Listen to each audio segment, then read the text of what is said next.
십계명은 우리에게 익숙한 말씀입니다. 그렇지만 또 익숙하다 보니까 우리가 보이지 않고 또 쉽게 생각하는 경향도 있습니다. 그래서 십계명을 우리가 생각을 할 때 주일학교 때 배웠던 그런 쉬운 내용인가 이렇게 생각하지만 십계명은 앞에서 말씀드린 것처럼 기독교의 아주 핵심적인 부분. 나라로 보면은 어떤 헌법과 같은 하나님 나라에 대한 그 정신이 무엇인지를 우리에게 가르쳐 가르쳐주고 있다라고 우리가 살펴보았습니다. 그래서 앞에서는 안식일에 대한 얘기를 우리가 살펴봤다면 오늘은 첫 번째 그 안식일에 대한 부분은 하나님에 대한 내용이었잖아요. 그런데 오늘부터는 사람에게 대한 내용인데 그 첫 번째가 부모에 대한 얘기로 시작하고 있습니다. 그러면 왜 하나님께서는 이 하나님과의 관계를 말한 다음에 1, 2, 3, 4계명 하나님과의 관계를 말한 다음에 첫 번째 사람들과의 관계에서 왜 5계명으로 시작하고 있는가 하는 것입니다. 사실 여러분 부모 공경이라는 내용은요.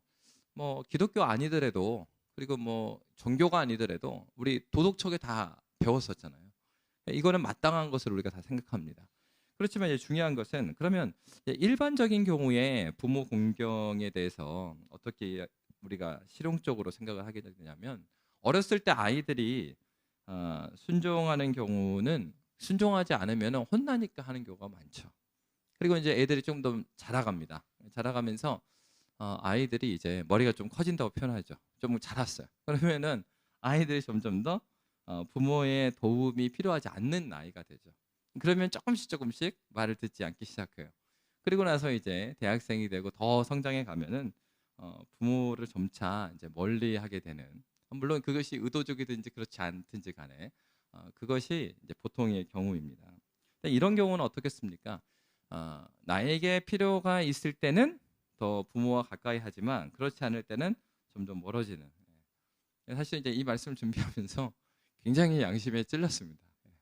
제 얘기를 하는 것 같아가지고 그래서 이제 부모님이 대화를 하실 때를 한 번 들었는데 그 애한테 연락이 없냐 그러면은 이제 제가 아주 어릴 때 떠나 보냈거든요. 부모님 한 15살부터 떨어져 살았어요. 그래가지고 어 무소식이 희소식이다. 부모님 입장에서 얘가 전화 왔다는 것은 문제가 있을 때 연락이 오는 놈이기 때문에 그래서 이제 제가 설교하기 굉장히 부적절한 말씀인데 예 그래서 이 내용을 딱 보면서 그렇구나. 그러니까 이거는 사실은 이제 일반적으로 우리가 이제 살아갈 때 경험하게 되는 부분입니다. 근데 그 성경에 보면 그 부모 공경에 대해서요 굉장히 중요하게 여깁니다. 그럼 그 이유가 무엇인지 우리 살펴봐야 될 텐데 잠언 23장 22절에 보면 이런 말씀이 있어요. 함께 읽도록 하겠습니다. 시작. 너를 낳은 아비에게 충종하고 내 늙은 어미를 경히 여기지 말지니라. 여기서는 굳이 어, 내 늙은 어미 이렇게 말했거든요. 그 얘기는 뭐겠어요? 그러니까 너희가 젊었을 때만 필요할 때만 부모를 공경한 게 아니라 끝까지 부모를 잘 공경해야 된다. 그런 말씀을 성경에서 말하고 있습니다. 그리고 제 5계명에 대해서요. 근데 재밌게도 우리는 부모 공경의 계명 5계명을 보면서 어떻게 생각하냐면 일반적으로 우리가 알고 있는 부모 공경으로 내용으로 알고 있습니다. 그런데 칼뱅 선생은 기독교 강요에서 이 5계명을 왜 주셨는지 이렇게 설명하고 있습니다. 좀 길지만 제가 읽겠습니다. 이 계명의 목적은 하나님께서 그분이 세우신 질서가 유지되기를 원하시기 때문에 우리는 우월함의 신분을 그분이 세우신 그대로 지켜야 한다는 것이다. 따라서 요점은 우리가 주님이 우리에게 윗사람으로 정하신 이들을 존경하고 또한 우리가 그들이 우리에게 베푼 선에 대해 감사하면서 공경하고 순종해야 한다는 것이다. 이를 통해 우리가 경멸이나 부재 상황에서나 배은망덕으로 그들의 위엄을 훼손해서는 안 된다는 금지 사항이 뒤따른다. 공경이라 하는 명사는 성경에서 이처럼 폭넓게 확대된다. 우리 믿음의 선배들은 이 부모 공경을 설명을 할 때 그저 사람들이 알고 있는 도덕 정신에 의해서 부모를 공경하는 정도로 생각하지 않았습니다. 지금 어떻게 다루고 있어요? 앞 슬라이드로 넘겨주시죠. 한 칸만. 예, 이 보면은 하나님께서 세우신 질서, 하나님께서 세우신 질서적 관점에서 보는 거예요. 그러니까 창조의 질서 가운데서 보고 있는 것입니다. 그러니까 앞에서는 우리가 뭘 살펴봤죠? 제4계명에는 하나님께서 이 세상을 지으셨을 때 안식의 개념. 그래서 창조의 7일 동안에 가장 빛나는 날이 몇 번째 날이라고 그랬어요? 여섯 번째 날이 아니죠. 여섯 번째 날을 사람 만드신 날이기 때문에 우리가 착각할 수 있어요. 가장 찬란한 피조물인 사람이 여섯 번째 날에 만드셨다. 그렇기 때문에 여섯 번째 날이 가장 중요한 날이라고 생각할 수 있지만 하나님께서는 일곱 번째 날에 안식하신 거죠. 그렇게 함으로써 뭘 바라보게 하십니까? 장차 하나님께서 그들에게 주실 하나님 나라의 완성된 그 안식, 평강이 무엇인지를 기대하게 하셨습니다. 그런 것처럼 사계명이 그렇게 출발을 했죠. 하나님 나라의 관점으로 출발했죠. 더 크게 생각해 보시면 십계명은 하나님 나라의 뭐와 같다 그랬어요? 헌법과 같다 그랬죠. 그러니까 이 나라를 하나님께서 왜 만드셨냐에 대한 정신, 하나님 나라의 관점에서 지금 십계명을 먼저 보아야 된다는 사실입니다. 그러니까 하나님 나라의 관점에서 볼 때 바로 이 사계명을 그렇게 본다면 오계명도 갑자기 어색하잖아요. 사계명은 하나님께서 이 세상을 왜 만들으셨냐? 7일째 안식이 무엇인지, 참된 평강이 무엇인지, 이 나라를 만들어서 주시고자 하는 나라의 모습이 어떤 모습인지를 7일째를 통해서 알게 하셨다는데 갑자기 5계명에 가서는 부모 경경해라. 왠지 이 4계명과 5계명과 거리감이 있다 이렇게 느껴진단 말이에요. 그러니까 여러분 이 10계명은 바로 구원받은 그 백성들에게 가나안 땅에 가서 너희가 이룰 하나님 나라가 어떤 곳이냐를 보여주는 거죠. 그러니까 마찬가지로 그 관점에서 이 5계명을 우리 믿음의 선배들은 해석했던 것입니다. 그러니까 하나님 나라의 관점에서 앞에 지금 이 5계명이 지키고자 하는 건 뭐예요? 창조의 질서 가운데 권위라는 질서. 첫사람 아담이 범죄했을 때 범죄한 것이 무엇에 대한 문제일까요? 그것은 바로 이 권위에 대한 문제였습니다. 왜 하나님께서 선악을 알게 하는 나무를 주셨는데 동산 중앙에 주셨을까요? 모든 것을 맡겨주었습니다. 그렇지만 그가 기억해야 될 분이 한 분 계세요. 그분은 하나님이십니다. 그렇기 때문에 동산 중앙에 있다는 의미는요, 그 가운데, 물리적인 가운데도 의미하지만 아담이 이 에덴을 통치하면서 다니면서요, 어디를 가도 그 나무가 보입니다. 그러면 어떤 생각이 듭니까? 이 정원, 이 가든의 주인은 누구예요? 하나님이시구나. 권위에 대한 문제입니다. 하나님께서 사람과의 관계, 앞에서는 1계명부터 4계명은 하나님과의 관계에 대한 얘기고 그 관계가 어떻게 이어져요? 사람들의 관계로 이어지죠. 그 사람들과의 관계로 이어지는 첫 번째 계명, 이게 5계명이죠. 이 5계명을 그래서 우리 5계명을 다룰 때 기억해야 되는 것은 두 가지가 있습니다. 하나는 제 5계명은 권위라는 질서의 문제를 다루고 있다. 이 부분을 우리가 기억해야 될 것이고요. 두 번째로는 바로 권위의 질서라는 것은 그렇기 때문에 이 5계명에서 말하는 부모에서 끝나는 게 아니라는 점이죠. 부모로부터 시작해서 위정자와 목회자와 스승이나 노인들까지 모든 하나님께서 세우신 권위자들이 있죠. 여러분 부모를 우리가 선택한 거 아니잖아요. 그죠? 그러니까 하나님께서 주신 그 권위자들을 우리가 어떻게 대해야 될 것인가를 가르쳐주고 있는 것입니다. 바로 이런 관점에서 바울도 로마서 13장 1절에서 이렇게 말하고 있습니다. 우리 함께 읽도록 하겠습니다. 시작. 각 사람은 위에 있는 권세들에게 복종하라. 권세는 하나님으로부터 나지 않음이 없나니 모든 권세는 다 하나님께서 정하신 바라. 아멘. 그래서 예배의 대상을 알았어요. 예배의 방식을 알아갔어요. 그렇게 함으로써 우리가 알게 된 것이 무엇입니까? 참된 안식이라는 질서를 우리가 배웠고 또 5계명에서는 바로 권위라는 질서를 다루고 있는 것입니다. 그러니까 이런 차원에서 칼뱅 선생은 이렇게 말했습니다. 우리 공경이라는 거기 함께 읽도록 하겠습니다. 시작. 공경이라는 명사는 성경에서 이처럼 폭넓게 확대된다. 이는 사도가 잘 다스리는 장로들에게는 2배의 공경을 돌릴 만하다고 말할 때 그는 그들에게 돌려야 하는 존경에 대해서뿐만 아니라 그들의 수고에 합당한 보답에 대해 말하는 것과 같다. 그런데 우리가 윗사람들에게 순종해야 한다는 이 계명은 우리의 타락한 본성과는 정반대이다. 이 본성은 야망과 교만으로 터질 듯하여 자발적으로 순종하지 않는다. 이런 이유에서 모든 윗사람들 중에 가장 덜 가증스럽고 가장 사랑할 만한 윗사람, 부모가 우리에게 사례로 제시되었다. 왜 많은 관계들 중에서 부모를 이제 그 5계명부터 10계명은 이제 사람들과의 관계잖아요. 그러면 그 많은 관계들 중에서 왜 부모 공경을 첫 번째로 뒀냐? 부모 공경은 예수를 알지 못해도 뭐예요? 자연스러워요. 우리가 부모 공경에 대해서 누가 뭐 반대합니까? 어느 사회를 가도 반대 안 해. 예. 그러니까 이게 뭘 가르쳐 주신 거예요? 쉬운 내가 받아들이. 우리가 이 죄된 본성에 대해서 얘기를 하잖아요. 그러니까 여러분 우리가 죄인이기 때문에요. 우리는 권위자에게 순종하려고 하는 데 있어서의 항거하는 마음이 우리 항상 있어요. 그게 죄의 정체예요. 그러니까 이 말은 이 말도 아닙니다. 이게 너무 극단적으로 이쪽이나 저쪽이나 문제가 되는데 그러니까 한쪽은 뭐겠어요? 아니 뭐야? 그럼 우리는 그 권위자한테 무조건 복종해야 된단 말이야? 그럼 우리는 무슨 자유가 있어? 이런 측면에서 말하는 게 아니죠. 아담에게도 그런 자유 준 적이 없죠. 아담은 선을 선택할 수 있고 악을 선택할 수 있는 그런 자유를 주셨지. 선밖에 이게 악, 그러니까 선악과를 따먹을 수밖에 없는 상황. 40일 금식 시켜놓고 먹을 게 하나도 없어요. 그리고 선악과 하나만 딱 줘. 그리고 이거 먹으면 안 돼. 이렇게 한 게 아니시죠. 그러니까 아담과 하와에게도 어떻게 하셨어요? 정당한 자유를 주셨어요. 그러니까 우리 하나님에게 대해서 하나님이 우리에게 주신 것은 막 억압을 해갖고 그 복종하는 의미의 복종이 아니죠. 하나님께 주신 게 뭐예요? 한쪽으로 우리가 오계명을 생각할 때 잘못 생각을 이런 말씀을 볼 때 권위자들에 대해서 생각할 때 잘못 생각하는 건 이거는 이 시대에 맞지 않다. 민주적이지 않다. 막 이렇게 그 말이 아니에요. 그런 측면. 또 반대로 또 이제 아이들의 입장에서는 그런 거죠.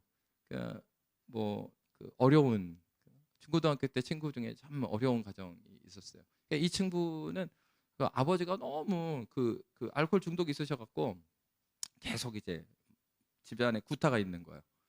그러니까 어느 날은 집에서 나와갖고 얘가 막 욕을 하면서 나오더라고요. 야 무슨 일 있어? 그러니까 뭐 어쩌고저쩌고 하고 치사해서 뭐 어쩌고저쩌고 해서 내가 빨리 어른이 돼야지 씨씨 막 그러면서 막 그렇게 그런 경우 어때요? 그러니까 이 친구의 입장에서는 교회를 나왔는데 5계명을 설교하면 어떻게 했어요? 막그 반항심이 엄청 나오는 말이 돼? 물론 이제 뒤에 그 얘기는 나옵니다. 근데 어쨌건 간에 이 얘기는 이쪽 얘기도 아니에요. 그런 얘기를 하려고 하는 게 아니라 하나님께서 하나님 나라를 세워주셨을 때, 이 세상을 만드셨을 때, 이 세상에 하나님 보시기에 참된 평강과 안식을 위해서는 이 권위의 문제에 있어서 먼저 하나님에 대한 권위를 인정함이 첫 번째 있어야 된다는 얘기를 우리에게 가르쳐 주는 거죠. 단순히 부모에 대한 얘기를 넘어서서 이 내용이 확대가 되는 겁니다. 그래서 믿음의 선배들은 부모를 어떻게 생각했냐면 직분자라고 생각했습니다. 그러니까 여러분들은 직분자세요. 가정에 있어서 직분자라는 것입니다. 어떤 직분자입니까? 하나님 나라의 질서를 보여주는 직분자로 하나님께서 가정에 세워주신 것입니다. 그러면 부모에게 주신 권위라는 것이 무엇인가 하는 것입니다. 여러분 이제 부모의 권위를 생각할 때 첫 번째 부모는 아담과 하와입니다. 근데 그중에서 아담을 우리가 좀 살펴봐야 될 필요가 있습니다. 왜냐하면 아담에게 하나님께서 범죄했을 때 아담에게 책임을 물으시잖아요. 왜 그렇습니까? 첫사람 아담을 만들고 나서 선악을 알게 하는 나무에 대한 얘기, 선악과를 따먹으면 반드시 죽는다는 얘기를 누구한테 하셨어요? 아담에게 하셨습니다. 창세기 말씀에 보시면은 아담의 그 말씀을 하시고 그 다음에 아담이 뭐예요? 동산에 있는 동물들의 이름을 짓습니다. 그리고 나서 아담이 잠이 들죠.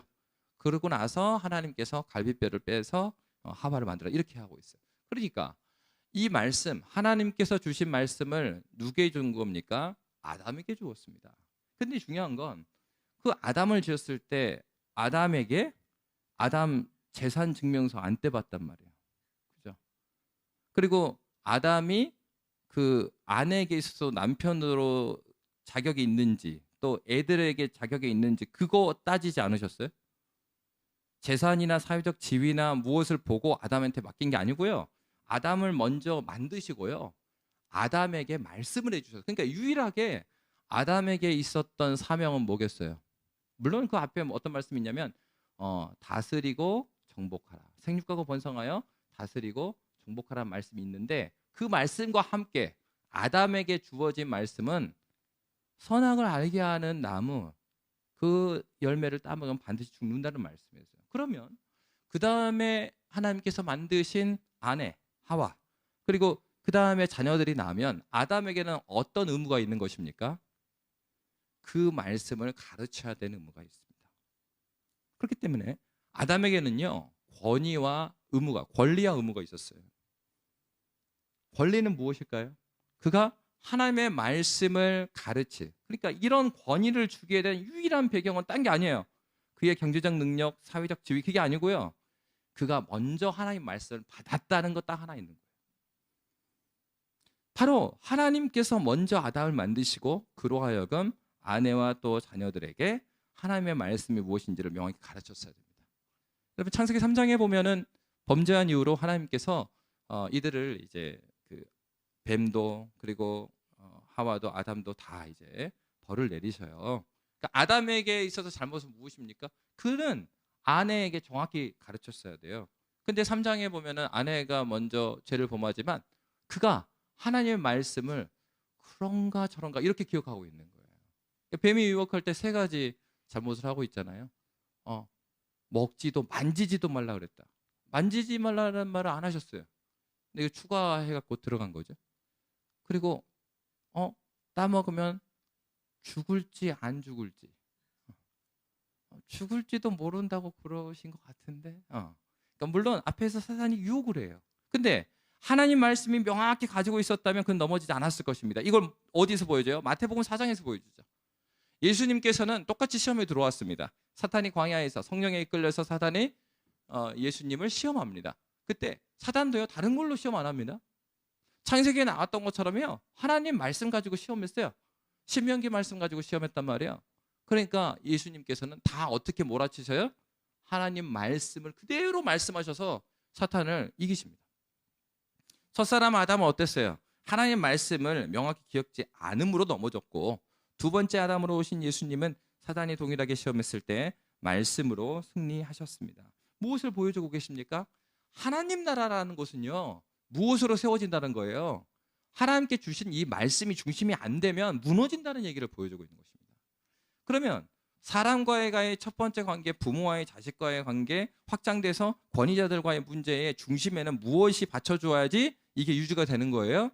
하나님께 주신 말씀, 하나님께 주신 안식에 대한 질서, 하나님께 주신 권위에 대한 질서가 무너지면 모든 것이 무너진다라는 것을 이 아담을 통해서 보여주고 이 권위에 대한 문제를 통해서 보여주고 있는 것입니다.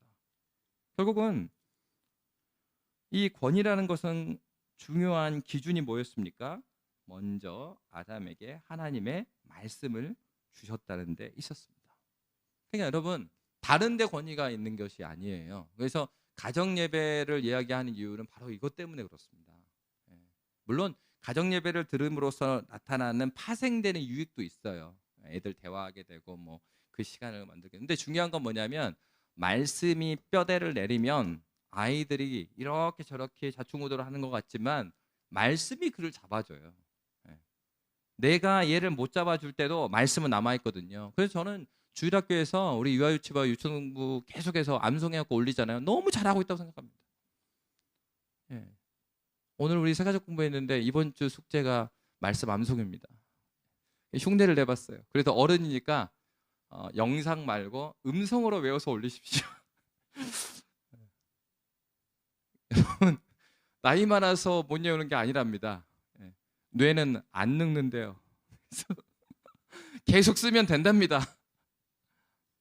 그러니까 여러분 말씀이 이렇게 중심에 있으면 이렇게 엇나가도 그러니까 부모잖아요. 부모가 얘를 컨트롤할 수 없는 물리적 거리와 그런 장소에 있더라도 우리 하나님께서는 성령 하나님께서 그 양심에 쓰여진 하나님의 말씀을 들어서 이 아이가 하나님께 돌아오도록 일하시는 하나님이시죠. 그렇기 때문에 여러분 부모의 권위라는 것은 다른 데서 나오는 것이 아니고 가장의 책임과 의무는 다른 데 있는 것이 아닙니다. 생육하고 번성하여 땅에 충만하고 정복하고 다스리라.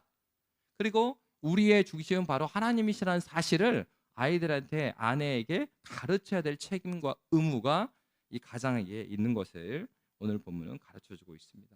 그렇기 때문에 여러분 부모의 권위를 이야기할 때 이런 차원에서 직분자라고 하는 거예요.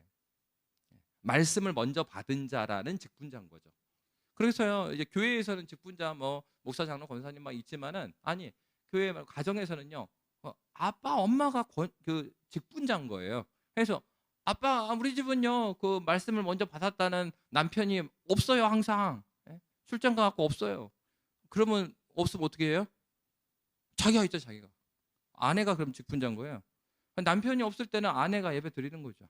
예. 그렇게 해갖고 아이들한테 하나님께서 우리에게 주신 말씀이 무엇인지를 가르쳐 주는 것입니다.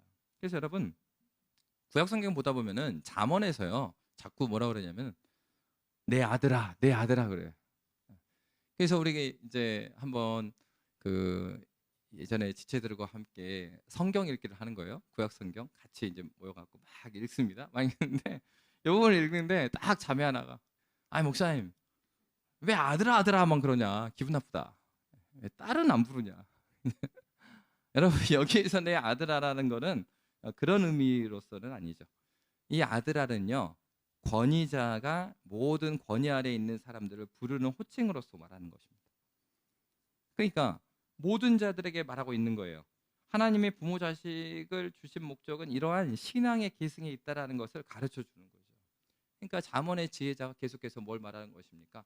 권위를 부여받은 자들아, 너희들이 그 권위를 부여받았는데 그 권위의 중심 뭐라고 그랬습니까? 하나님 말씀이다. 그러니까 그 말씀대로 네가 살고 그리고 그것을 전수해라. 부모가 되는 유일한 이유는 부모가 그 신앙을 먼저 담지하고 그거를 전수하는 것이다. 그 얘기를 하는 겁니다. 여러분, 그렇다면 앞에서 의무와 또 책임을 줬다고 그랬어요. 그런데 의무와 책임을 다하려면은 또 그거에 대한 권세가 있어야 되죠. 그래서 하나님께서 부모에게 주신 권위 중에 하나가 권징의 문제입니다. 단순히 이제 부모에게만 권징의 문제가 아니라 권위자들에게는 다 권징의 권한을 주었죠. 그래서 여러분, 구약 성경을 보면 굉장히 이 부모 공경, 오늘날 우리가 생각할 때 부모 공경보다요 굉장히 엄중하게 다루고 있어요. 신명기 21장 18절에서 21절 말씀입니다. 우리 함께 읽도록 하겠습니다. 자, 18절부터 함께 읽습니다. 시작.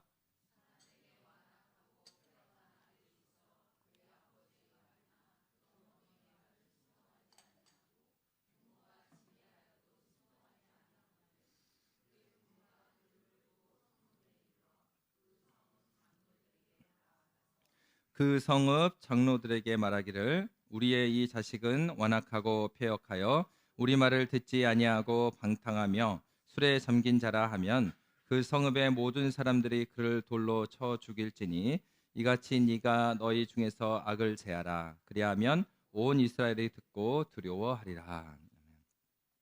끔찍하죠. 예, 이 말씀을 읽으면은 충격적입니다. 그래서 저도 어린 시절에 이 말씀 막 읽으면서 막 이제 넘겼죠. 넘기고 지금은 신약이니까 그래서 막 넘겼어. 예. 근데 중요한 거는 이제 신약에서는 이제 이렇게 하지 않습니다. 왜냐하면 이제 구약에서는 교회와 하나님 나라가 같은 개념이에요. 교회와 국가가 하나일 때의 얘기예요. 신정 국가라 부르죠. 그때에 대한 얘기를 하는 거고, 그렇지만 지금은 그런 시대가 아니기 때문에 그리스도 예수가 오신 이후에는 교회가 바로 하나님 나라의 현시입니다. 그렇기 때문에 이제 구약에서는 이렇게 했지만 신약은 그렇지 않아요. 근데 중요한 건 뭐냐면 동일하게 구약이나 신약이나 이 부모 공경에 대한 문제를 가볍게 다루지 않는다는 겁니다. 그러니까 우리가 구약 성경을 알게 되면 우리가 신앙생활에서 조금 더 철두철미해지는 면이 이런 면이에요. 어떤 면에서 구약은요 그림책을 보여준 거거든요. 여러분들 막 교리책도 보면은 막 글로 돼 있는 게 있고 만화로 돼 있는 거 있죠. 그래서 만화로 된 거가 쉽다고 생각해서 만화로 된 그 기독교 강요 이렇게 보시다가 절망하는 분들 되게 많이 봤어요. 어렵긴 어려운데 그래도 글로 돼 있는 건 쉽죠. 구약 성경이 그래요. 그리스도 예수의 복음을 구약은 어때요? 그림 그리듯이 이렇게 보여준 거예요. 그러니까 여러분 구약 성경을 이렇게 읽다 보면요, 야, 내가 생각하는 이 하나님의 말씀이 굉장히 엄중하구나. 제사 제도를 알게 되면 내가 받은 구원이라는 게 정말 감사한 거구나. 이걸 이제 알게 되는 거예요. 그러니까 이 신명기 말씀에서 보면 부모에게 그러한 권한을 줬는데 이 특징이 또 있는데, 이 특징을 보면요, 이 특징이 이 신명기 21장 그 읽었던 말씀 중에서 19절 말씀입니다. 부모가 징계하여도 순종하지 않았어요? 그럴 때 19절 말씀 함께 읽을까요? 시작. 그의 부모가 그를 끌고 성문에 이르러 그 성읍 장로들에게 나아가서, 이렇게 말해요. 여러분 이게 좀 이해가 되세요? 오늘날로 생각하면 이러겠죠. 야, 너무 심한 거 아니야? 아니 뭐 집안일을 굳이 성문까지 끌고 가서, 그러니까 이 당시에 성문을 끌고 갔던 건 뭡니까? 그 사회법정에 데려간 거예요. 아니 자식을 법정에 데려가? 아 이거 너무 심한 거 아닌가? 물론 이제 이 시대의 법이에요. 지금은 이어지지 않는 법입니다. 근데 이제 여기에서 구약이든 신약이든 동일하게 가지고 있는 정신은 뭐냐면, 자녀를 어떻게 봤냐면 내 자녀에서 끝내지 않았다는 거예요. 공동체의 자녀였던 거예요. 이스라엘 전체의 자녀예요. 그러니까 부모의 목적은 이 아이를 내 말을 잘 듣는 아이로 키우는 게 아니었어요. 이 아이를 하나님께서 세워주시는, 하나님이 왕이 되시는 신정국가인 이 하나님 나라를 보여주는 이스라엘 공동체에 합당한 아이를 만드는 거예요. 근데 얘가 부모님이 말씀의 권면을 했는데도 불구하고 그것에 대해서 반항을 하고 듣지 않아요. 그러면 이 부모가 누구한테 찾아간 겁니까? 공동체의 장로한테 찾아간 거예요. 그래서 여러분, 이제 교회 전통 가운데서 지금도 뭐 이제 네덜란드라든가 미국이라든가 굉장히 이게 역사적인 신앙 고백을 가지고 있는 교회들을 보면 자녀의 문제가 있으면요, 교회 장로님들이 신방을 해요. 장로님들 신방을 해서 필요할 때는 목사님과 함께 찾아가서 권면도 하고, 그렇게 해도 이렇게 그 말을 듣지 않을 때는 교회적인 권증이 들어갑니다. 물론 이제 오늘날 사회는 이런 게 거의 무너졌어요. 그래서 어떻게 합니까? 무슨 권한으로? 네. 이 민주사회에 무슨 권한으로? 그렇게 말하는 경우가 많죠. 그래 여러분, 우리가 우리의 정체성을 누구로 생각해야 되냐면, 우리는 민주주의 시민이기 전에 하나님 나라의 시민입니다. 그렇기 때문에 하나님 나라의 말씀에 순종하며 사는 게 그 기본 골격이 되는 거죠. 그러니까 여러분, 이런 말씀들을 보면 어떤 생각이 되겠어요? 그래도 너무 심한 거 아니야? 세상에다가 자기 자식을 끌고 가는 거는 너무 과한 것 같다, 이렇게 생각할 수 있고, 아까 말씀드린 것 같이 그 어린 아이들은 어떻게 했어요? 야, 나도 빨리 커야지 말이야. 내가 자녀라는 그 하나로 이렇게까지 하나? 뭐 이럴 수 있잖아요. 근데 그 두 가지 다를 말하는 게 아니죠. 그러면 이런 부모에게 주신 권위도요, 한계가 있어요. 그러니까 무한정의 권한을 갖고 있는 것이 아닙니다. 그러면 어떤 한계가 있을까요? 에스겔서 16장 말씀에 보면 이런 말씀이 있습니다. 우리 함께 읽도록 하겠습니다. 시작. 또 내가 나를 위하여 낳은 내 자녀를 그들에게 데리고 가서 드려 제물로 삼아 불살랐느니라. 네가 네 음행을 작은 일로 여겨서 나의 자녀들을 죽여 우상에게 넘겨 불 가운데로 지나가게 하였느냐.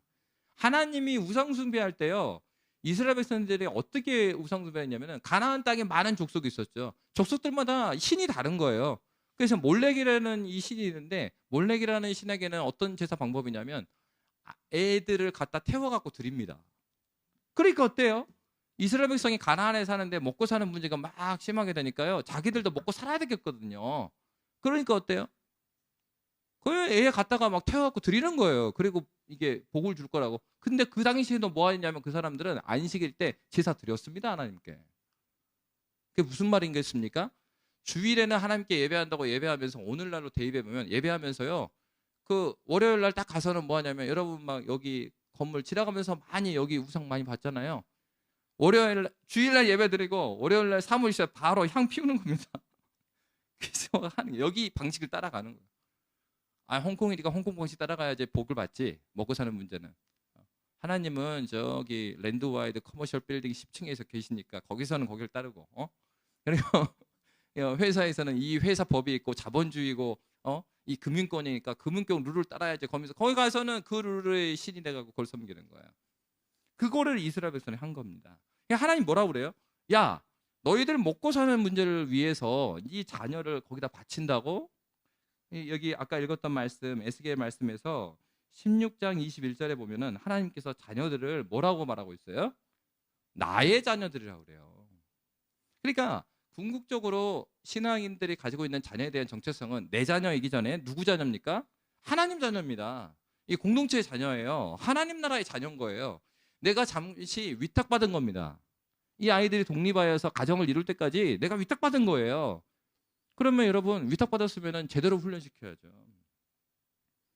그러니까 저도 군대를 갔을 때 제가 11사단 훈련소로 갔거든요.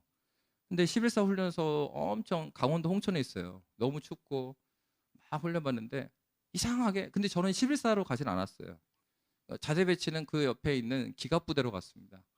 그러니까 기갑부대가 너무 작기 때문에 신병들을 다 받아다가 어디다 맡겨요? 11사단에다 맡겨. 그래서 11사단에서 같이 훈련을 받아요.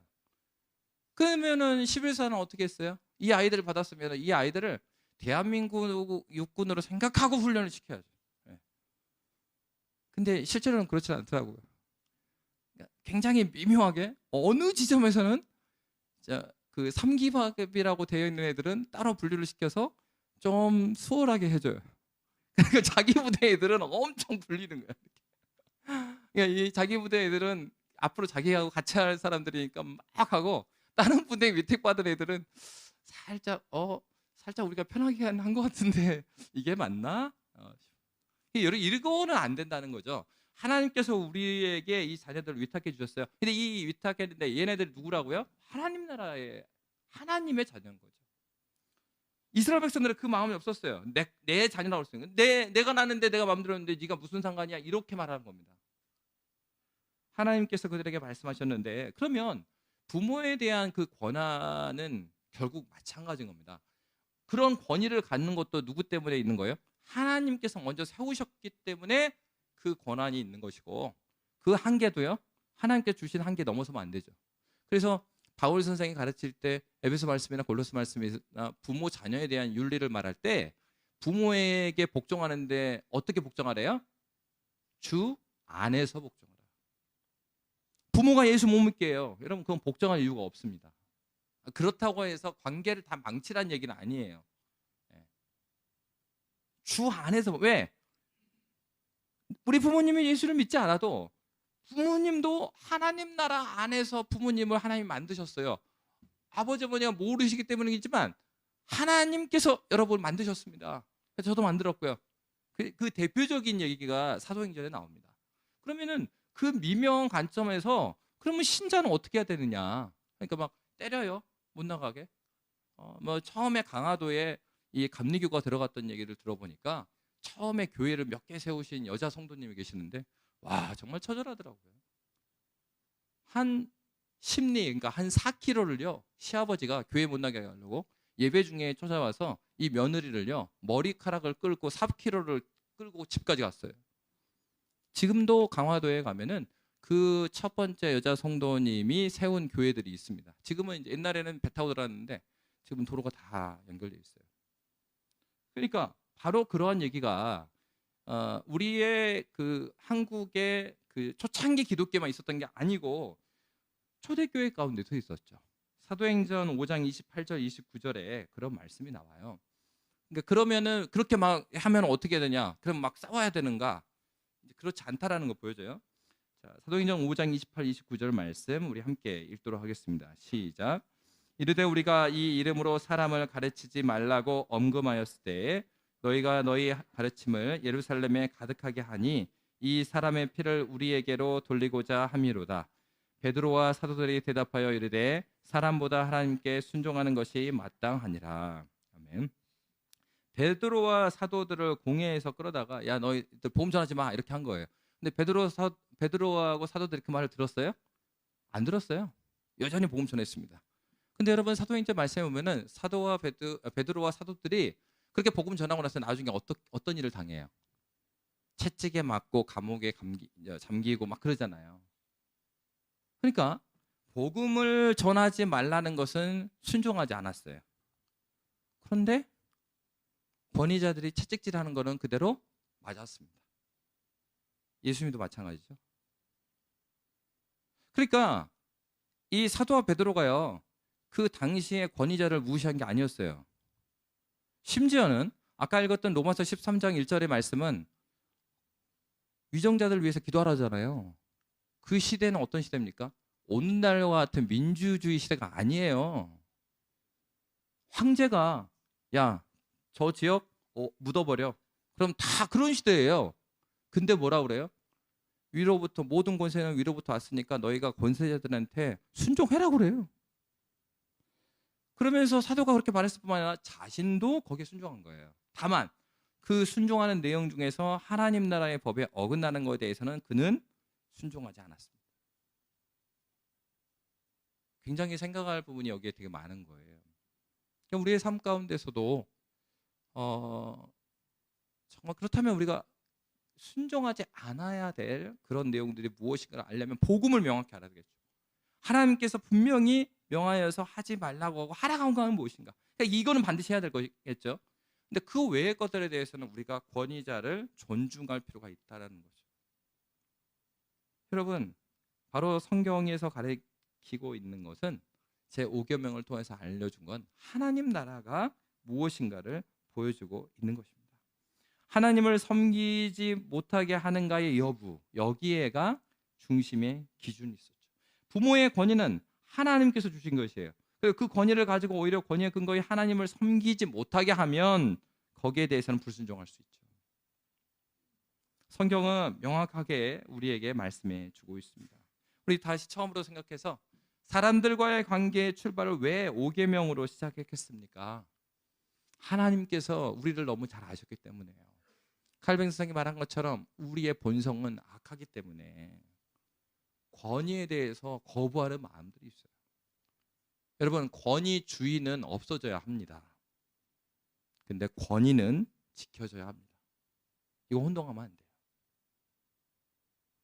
하나님 나라의 질서는 하나님께 주신 그 말씀의 권위로 인하여서 이 나라가 이끌어가는 나라이기 때문에 그렇고, 하나님은 지금도 살아계셔서 우리에게 하나님의 말씀이 이 권위자들을 통하여서 증거되어서 우리만 예수 믿고 끝나는 게 아니라 이 다음 세대도 그리스도 예수를 그 마음에 모시고 하나님께 자원함으로 이 하나님 나라의 어떠함을 드러내기를 원하셔서 우리를 부르셨기 때문에 그래요. 여러분, 어제 그 SNS 보니까 한 목사님이 글을 쓴 걸 봤어요. 근데 뭐 유명 목사는 아니에요. 근데 그 목사님이 최근에 그 신학교에 가서 교수님들과 같이 이렇게 여러 가지 토론하고 일을 준비했는데 그 얘기를 써놨더라고요. 저도 뭐 해외에 나와 있는 지가 꽤 됐으니까 지금 한국 교회 상황이 어떤지를 모르는데, 코로나 이후에 한국 교회 상황을 들어보니까 신학교가 이제는요, 저 때만 해도요 막 4.9대 1, 5대 1 이랬어요. 신학교 가려면. 그래서 신학교 가려고 하는 분들이요 막 이렇게 재수 3수를 하시더라고요. 그 정말 이해가 안 됐던 게 서울대생이 막 재수 세수 어쩌다가 그런 때가 있었어요. 지금은요, 제가 다녔던 신학교, 그리고 여기 동신교회 목사님이 다녔던 신학교가 한국에서 가장 높다고 하는, 믿거나 말거나. 근데 그런 신학교들이 지금 3분의 1밖에 안 된답니다. 정원을 줄였는데도, 정원 자체를 3분의 1로 줄였는데 그 3분의 1도 3분의 1이 안 모여지는 거예요. 여러분 우리가 이런 면에서요, 교회를 위해서, 우리 한국 교회를 위해서 또 신학교를 위해서 기도해야 돼요. 왜 그런 줄 아십니까? 여러분, 정원 미달이면 어떤 상황이 발생되죠? 신학교에 원서를 넣으면 다 들어갑니다. 근데 여러분, 여러분 이런 설교자 원하세요? 저 이렇게 자꾸 이렇게 페이퍼 넘기잖아요, 이렇게. 근데 설교자가 이런 거 없어요. 자유롭게 설교해. 나중에 막 들어보면 이게 준비를 하시는 거야, 아니면 강한이 임재로 그냥 맨날 생각나는 거 말씀하시는 거야? 여러분, 목사는 갑자기 생각나는 거 전하는 사람이 아니거든요. 목사가 뭘 설교해야 돼요? 성경 설교해야 돼요. 그러면서 여러분도 보시지만 교사 하나 하더라도 오늘 교사하려면 어제 여러분 공과 보고 오잖아요. 그거 안 보면 어떻게 돼요? 경력으로 가르치시잖아요. 애들이 알아요. 오늘은 선생님이 준비를 좀 안 하셨나 보네. 말을 안 해서 그렇지. 그러니까 목회자가 그렇게 된다고 생각해 보십시오. 중세 말이 그랬어요. 중세의 성경책은 다 라틴어였습니다. 라틴어 모르면은요, 그러니까 고를 모르면은 성경 연구를 못 해요. 히브리어 모르고 헬라어 모르고 라틴어 모르면 이 설교 준비가 안 되는 게 사제인데, 중세 말의 사제들이요, 라틴어를 모르는 사제가 막 세워져요. 그 앞에서 무슨 얘기 하겠어요? 자기 생각나는 대로 말하는 거예요. 근데 라틴어로 말하니까 성도들은 라틴어를 모르니까 저게 무슨 말을 하는 건지 틀린 건지 뭔지 하나도 모르는 거예요. 그냥 앉아서 종교생활 하는 겁니다. 여러분, 왜 우리가 자녀들에게 신앙을 철저히 가르치고 신앙을 전수해야 되겠습니까? 오늘날 한국 사회는요, 그런 얘기를 써 놓으셨더라고요. 지난 100년 사이, 200년 사이에 일어났던 유럽의 교회의 황폐함이 한국 교회에서는 이 목사님이 40대 후반이에요. 자기가 은퇴하기 전에 볼지도 모르겠다. 목사님 은퇴가 70입니다. 30년 안에 한국 교회는 유럽 교회보다 더 심각한 상황이 올 거라는 얘기예요. 출산율이 심각할 뿐만 아니라 교회에 아이들이 나오지 않습니다. 예, 여러분, 우리가 막 사람이 있는 것 같지만은 이게 지금 심각하게 생각하고 우리가 그 부분에 기도해야 되는 거예요. 그래서 여러분, 캠퍼스는 이제 선교지입니다. 캠퍼스가 선교지예요. 대학교가 이제 대학교에 나와서 내놓고 전도하는 사람이 누군지 아세요? 이단들입니다. 이단들. 기독단체는 이제 기독단체들은 너무나 작아져서 전도 자체를 하지만 티가 안 나요. 이단은 막 플랜카드 걸어놓고, 예? 적극적으로 활동하고 있어요. 여러분, 왜 그런 상황이에요? 정말로 이 5계명의 말씀은요, 너무나 우리가 각인하고 각성해야 될 말씀인 거죠. 우리 자녀를 위해서 기도해야 할 뿐만 아니라 교회의 깃들을 주의 말씀으로 세워나가야 합니다. 여러분, 신학교가 비게 되면은 그렇게 준비가 되지 않은 신학생들이 많아지게 됩니다. 그렇게 되면은 그 신학생들도요, 준비된 사역자로 훈련될 기간이 안 생기는 거예요. 그러면 뭐예요? 준비가 안 됐는데 교회마다 이제 사역자가 없으니까 막 무조건 오시면 다 받아서 쓰는 거예요. 근데 어떻게 돼요? 준비가 안 됐기 때문에 설교를 대충 해도 어쩔 수 없어요. 교회는. 아니, 사역자가 없다는데 어떻게 합니까? 무슨 설교를 해도 가만히 있어야지 뭐. 우리 70대, 80대 선배님들의 얘기를 들어보면 그때 당시에 한국 교회에 목회자보다 교회가 많았습니다. 그래서 70대, 80대 선배님들은 어떻게 했냐면 자기가 애진교회 설교를 하잖아요. 애진교회 11시 예배를 드리고 설교를 하고요. 주변에 있는 교회 가서 설교를 했어요. 아니면 시골에 있는 교회를 가서 설교를 했어요. 왜? 거기 목회자 없으니까. 머지않아 한국 교회에 그런 시대가 옵니다. 목회자가 없는 거예요. 유럽의 교회 영상을 보셨어요? 나라에서 문화재로 만들어놨기 때문에 있지만 많은 교회들이 팔렸습니다. 펍도 되고 뭐 호텔도 되고 뭐 다 했는데 남아있는 교회조차도 영국만 해도 한 10명씩 앉아있대요. 할아버지 할머니들만. 정부 보조금 없으면 그 교회도 이제 끝나는 겁니다. 그러니까 어떻게 돼요? 목회자를 모실 수가 없는 겁니다. 영국 런던에 순회 설교자들이 있어요. 목회를 하지만 이 교회를 설교할 뿐만 아니라 다른 교회도 설교해주러 다니셔야 돼요. 왜? 목회자 없으니까. 왜 그렇게 했어요? 부모가 막는 거예요. 소명을 받았어도 야, 너 목회했다가는 굶어 죽어. 나도 노년을 생각해야 되는데 내가 너를 서포트하고 있겠냐. 신학교 하지 마. 유럽의 교회는 한국 교회보다 더 빨리 신학생들이 줄어들었어요. 이제 한국 교회가 그렇게 되고 있습니다. 여러분, 우리는 하나님께서 세워주신 이 교회를 소중히 여기고 하나님께서 이 교회를 그 말씀에 근거해서 세워지도록 간절히 기도해야 합니다. 하나님께 주시는 때가, 이 촛대가 여기서 멈추지 않기를 위해서 기도해야 돼요. 20년 전에 제가 대학생에 갔을 때 한국교회에서 막 위해서 기도했어요. 선교단체 선배들이. 무슨 기도를 하셨는지 아십니까? 하나님, 이 선교와 부흥의 촛대를 옮기지 말아 주십시오. 이미 그때 하향세에 있었습니다. 한국교회가.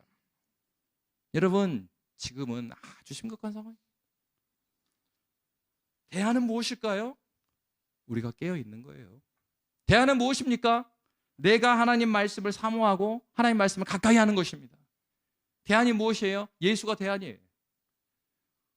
기독교는 역사적으로 그리스도 예수와 그 말씀의 복음의 은혜를 발견했을 때 하나님께 큰 부흥을 주셨어요.